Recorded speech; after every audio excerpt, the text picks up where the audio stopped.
acho que a gente queria ter um início, seria um início bom, se o senhor falasse aonde o senhor já trabalhou, qual foi o primeiro contato que o senhor teve com o indígena. Diretamente com indígena, não, já trabalhei com indígena, mas não diretamente em tribo, dando aula indígena. Mas como eu sou formado em geografia, meu mestrado é em história. Como eu fiz mestrado em história, eu cheguei a trabalhar no curso de aperfeiçoamento de história dos povos indígenas. Tendo que eu fui tutor dela no curso à distância do NEAD e aprendi muita coisa, ao mesmo sendo tutor e lendo. E principalmente essa questão que eu acho que é o que vocês estão querendo abordar mais, que é a questão da interdisciplinaridade, que engloba não só os povos indígenas, como os quilombolas, e trazer isso para dentro de sala de aula, trazer essa importância para dentro de sala de aula, até pela questão do aculturamento, que é o seguinte: muita gente tem aquele pensamento que o indígena perdeu sua característica por usar roupa de marca, por tomar Coca-Cola, por usar notebook, e a gente tem que tirar esse estereótipo dentro da sala de aula, porque muitas vezes esquece que a maior parte das terras do Brasil eram indígenas, e às vezes a própria FUNAI, que é a Fundação Nacional dos Índios, ela é cheia de falha, e as demarcações de terras ficam a desejar.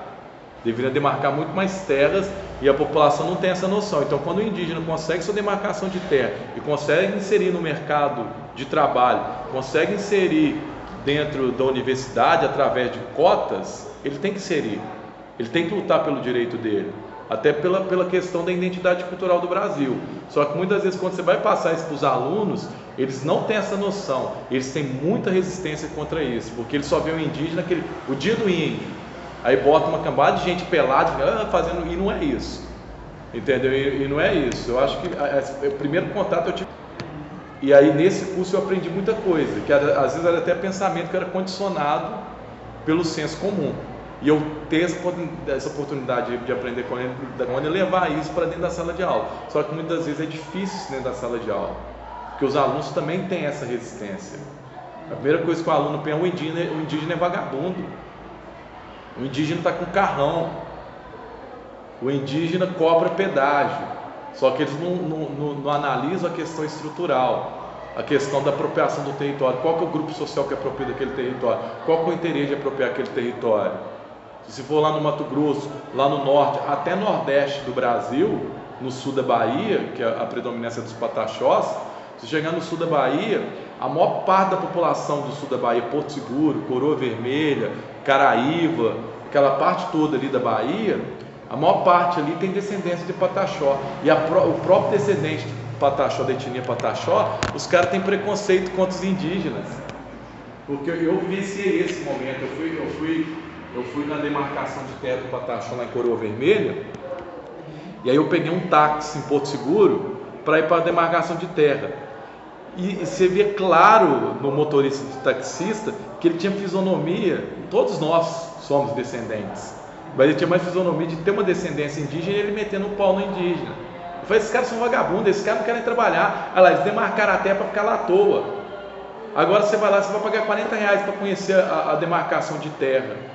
Eu falei: mas eu debati com o cara, mas eles têm que comprar R$40 mesmo, eles têm que inserir no mercado, não é porque eles são indígenas que eles vão ficar isolados, eles têm que inserir no mercado, eles têm que cobrar mesmo para entrar, porque lá eles vão falar um pouco da cultura indígena, lá eles vão falar, vão vender as coisas deles, vão usar cartão de crédito, eles estão inseridos dentro do sistema. Eles vão isolar do sistema? Não vão, mas tem esse estereótipo aí. Uma dificuldade é esse estereótipo que é construído pela sociedade. É igual, não sei se vocês já leram, né, na área de sociologia, o Pierre Bourdieu, do poder simbólico, porque o Pierre Bourdieu, ele trabalha com o poder simbólico. Ele fala que a gente dentro da nossa sociedade, a gente está dentro de uma arena de conflito, e essa arena de conflito é que cria, olha só, o Pierre Bourdieu, ele fala o seguinte: arena de conflito, a gente vive numa sociedade que ela é estruturada a determinados significados, e esses significados não é determinado, você é condicionado, você pode mudar, porque nós somos agente histórico, só que ele é criado por grupos sociais. O grupo social cria o que é patrimônio, o que é cultura indígena, o que é cultura quilombola, e aquilo é jogado por uma mídia por uma imagem, que grande parte da sociedade é condicionada àquilo que acreditar como verdade. Acreditar aquilo como verdade. E aí, isso acontece com os indígenas também. A sociedade acredita que o indígena ainda tem que ser aquele povo que vive lá pelado, lá no meio do mato. E aí, quando você traz isso para dentro da sala de aula, você tem que trabalhar e demonstrar esse lado crítico, porque eles são condicionados a isso, que é o que o Pierre Bourdieu fala como hábitos. A gente tem um hábito que a gente é condicionado a acreditar aquilo como verdade, só que aquilo é um poder simbólico criado por um grupo social. Tem como você mudar aquilo, só que para mudança tem que ser aos poucos. Demonstrar, não, mas por que ele não pode entrar dentro de uma universidade? Por que ele não pode trabalhar? Ele faz parte da sociedade que a gente vive. Por que ele não pode ser cotista? Ele que faz parte da história da população brasileira. Aí o cara fala, mas ele está com um carrão. Ele passa com um carrão. Aí fala, mas por que ele está com carrão? Mas não sabe, às vezes o cara trabalha. Entendeu? Ele roubou de uma terra, não, às vezes ele trabalha.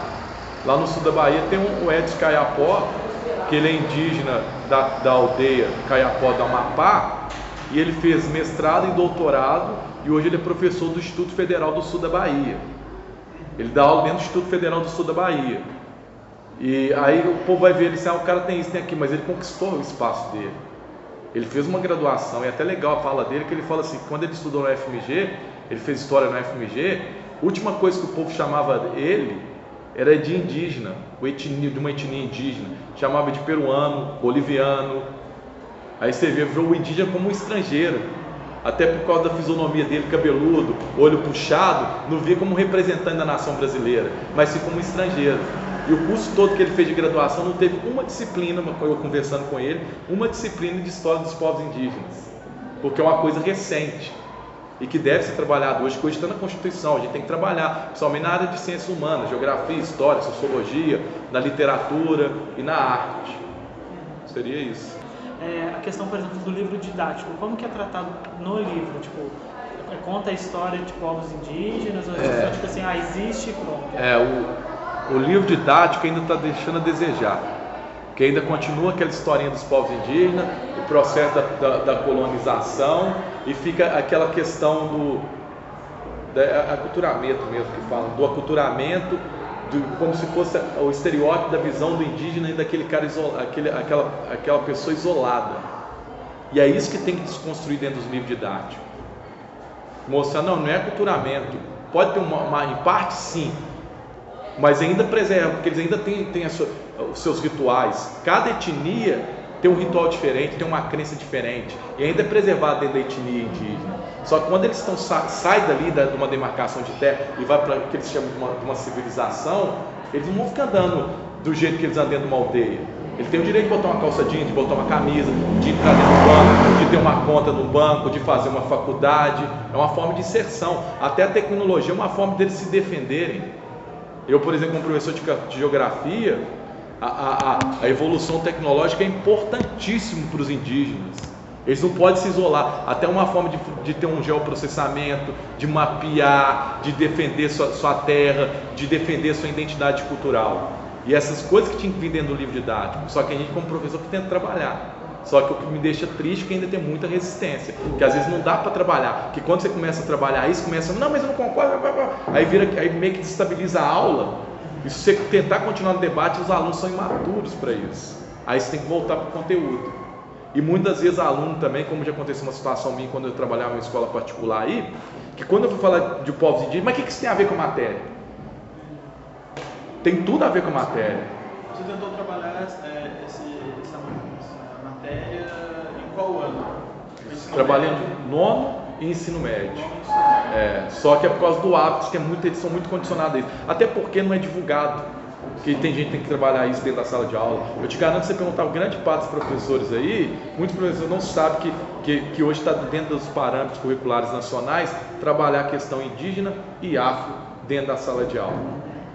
Entendeu? E às vezes é difícil. Já teve situação em uma outra escola também, que uma professora tentou trazer algumas culturas afrodescendentes, algumas crenças religiosas, como candomblé, umbanda, e fazer um workshop dentro da escola. A maior parte dos alunos não participaram, que viram que é uma macumba, que mais uma vez eu falo, é o hábitos criado por Pierre Bourdieu, que é o sociólogo que eu falei aqui, que ele fala, porque ainda mais na sociedade tradicionalista, são joanense, o catolicismo é forte, eles consideram, não, aquilo não é religião. Entendeu? A religião é a igreja católica, então nós temos que condicionar, isso é o certo, isso é o correto. E é difícil quebrar as estruturas.